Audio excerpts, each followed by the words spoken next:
সুপ্রিয় দর্শক, আমরা জানি যে ইতিমধ্যে বাংলাদেশের সরকারি প্রাথমিক বিদ্যালয়ের বৃত্তি প্রাপ্ত ছাত্রদের সংখ্যা বা তালিকা ঘোষণা করা হয়েছে।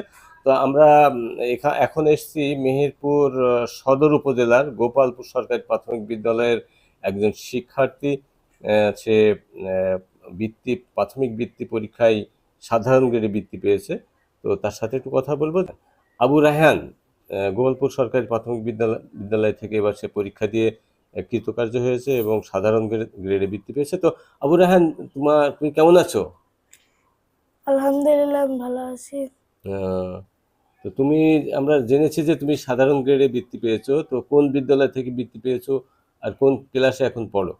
আমি গোপালপুর সরকারি প্রাথমিক বিদ্যালয় থেকে বৃত্তি পেয়েছি এবং বর্তমানে আমি মেহেরপুর সরকারি উচ্চ বিদ্যালয়ে পড়াশোনা করি।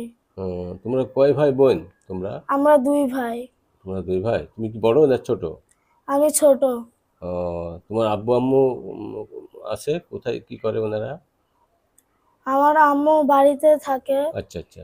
এবং আমার আব্বু শহর বাড়িতে পরিবার পরিকল্পনায় চাকরি করে না? তো তুমি এই যে বৃত্তি পেয়েছো, তোমার আরো বন্ধুরা বৃত্তি পায়নি, একই সাথে দিচ্ছে, মানে আনন্দ কেমন এই বৃত্তি পাওয়াতে?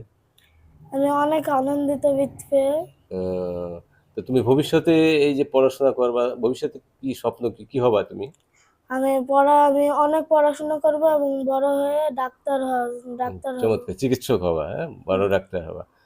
তো তোমার সবচেয়ে বেশি এই যে পড়াশোনা করো বা এই যে ভূমিকা, তোমাকে কে সাহস যোগায় বেশি?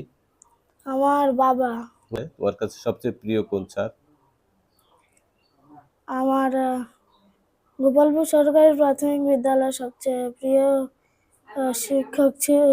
প্রিয় শিক্ষক ছিলেন হেড ম্যাডাম। তার নাম ছিল শাহিন আক্তার। তাই? উনিও তোমাকে খুব বেশি ভালোবাসে, সিনিয়র করে। জি। ও, তো তোমার এই যে এখন মাধ্যমিক বিদ্যালয়ে পড়ো, আর তোমার স্বপ্ন তো ডাক্তার, আমরা শুনলাম। তো তোমার হচ্ছে যে সবচেয়ে প্রিয় খেলা কোনটা? আমার সবচেয়ে প্রিয় খেলা হলো ফুটবল। ফুটবল।